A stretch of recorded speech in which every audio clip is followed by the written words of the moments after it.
Welcome to SBU 408D Entrepreneurship. My name is Felicia Frida Aidan Aqua, and we're going to be looking at Unit 5, Managing a Small Business Marketing. And specifically, we're going to focus on Session 3, the Marketing Strategy. By the end of the session, you should be able to define marketing strategy, identify the basic marketing strategies, and explain what market segmentation is. So let's start by looking at the meaning of marketing strategy. When it comes to marketing strategy, we're saying that it consists of a plan which identifies what marketing goals and objectives that have to be pursued by the organization and how the organization is going to achieve them in the time available to them. And so when it comes to your marketing strategy, you're virtually looking out for a plan which is helping you identify what marketing goals you want to achieve and how you're going to even achieve it with the time you have at your disposal. And so a marketing strategy often involves commitment of certain amount of action when it comes to the allocation of resources necessary for you to achieve the identified goals. These are all things you'd have to look out for when you are doing the marketing strategy. So ANSOF model helps you when it comes to your strategy, because depending on where you're coming from or what you're doing and the strategies you'd have to put in place, considering first and foremost the product you have, considering also the market you have to ask yourself, is this an existing product? Is this a new product? Is this a new market? Is this an existing market? The strategy you put per where your segment or where you fall is always different. And so there's what we call the market penetration strategy, which basically is looking out for strategies that can help you go into go into existing markets with existing products. And so market penetration involves increasing sales in existing products in current markets through greater selling and advertisement efforts. If you want to do this, that means that at the end of the day, because you are already in that market and they already know that product, it could be that they are not patronizing it too much. And so sometimes we see people do buy two get one free, or buy blender, we'll give you charger, buy this, we'll give you something in addition. It's just to encourage people to buy more of the existing product. And so sometimes we see Close-Up doing more promotion where if you buy two, you end up getting some free extra, or sometimes they'll tell you they've increased it by 10% of the volume of Close-Up you have in there.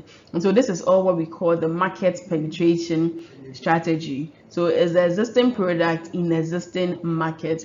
Then we have the product development strategy, where you are going into an existing market, but then you are using a new product. And so you want to actually increase sales by introducing new products or goods and services to existing markets, which sometimes you can just do by modification of existing items or creating totally new items. So maybe you went to processing of granules into roasted granules and things in your industry.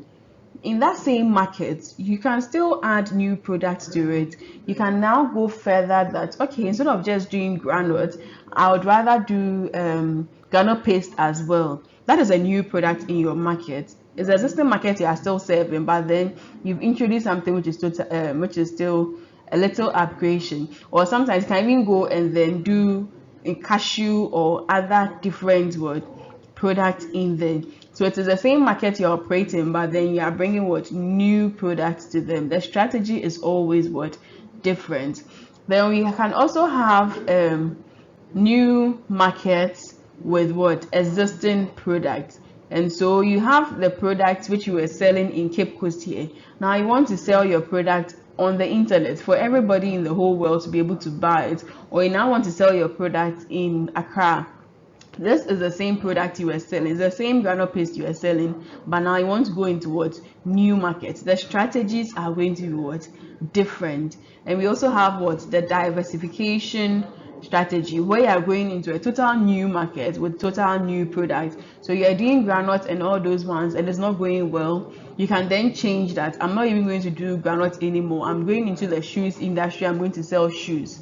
That is diversification. And so wherever you choose, there are different strategies you'd have to what? Put in place in there. I made mention that usually you see a lot of people doing a lot of buy one get one extra free and all those things. When you see them wanting to what? Increase sales of the existing product in there are different strategies you have at the various points you find yourself. So ANSAF model is very great when it comes to choosing your market strategy. You need to know which you are working on. So depending on whether it's a new product or a new market or it's an existing product or an existing market, you know where to go. So one key thing to memorizing this is if there's all of them new products, new markets, then there's diversification.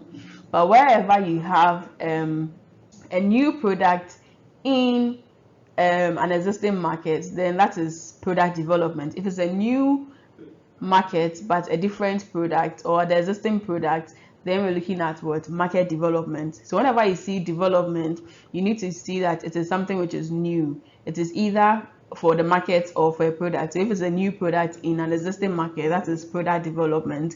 If it is an existing product but in a new market, then that is what? Market development. If it's existing product and existing market, that is what? Market penetration. So this is one key way to easily memorize them in your head. Diversification is totally new products, new markets.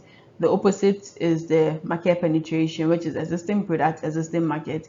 If you are bringing about a new product in the existing market, that is new, the product development. And if you're going to a new market with existing product, that is the market development. So when it comes to market segmentation, we want to actually when it comes to the market, you want to be able to group it into smaller divisions.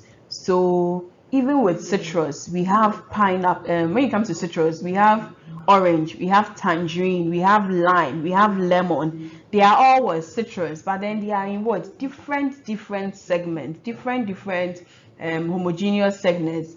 It's the same thing you want to do with your market.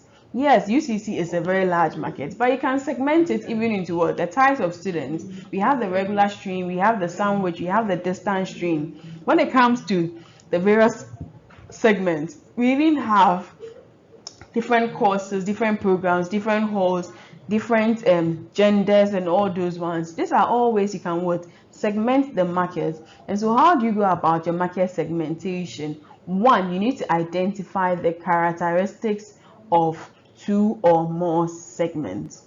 You need to identify those characteristics and you need to verify the size of the segment.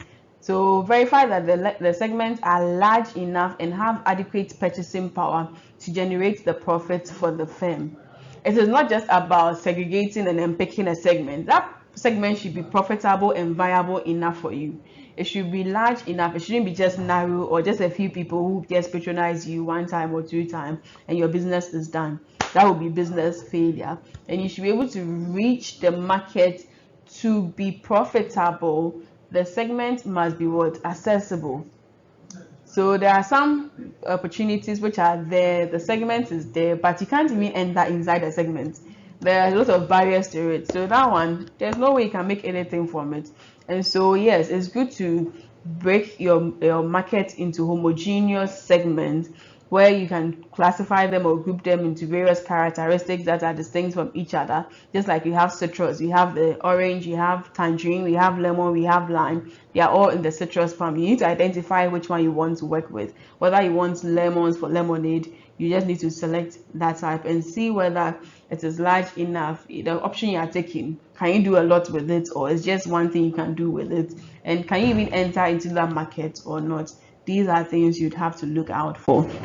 And so in summary, we've discussed that when it comes to strategy, you need that sort of commitment to the course of action and allocating the resources necessary to achieve to identify growth. Small businesses can use such marketing strategies like the market penetration, the market development, and the product development when they are looking at their market segmentations.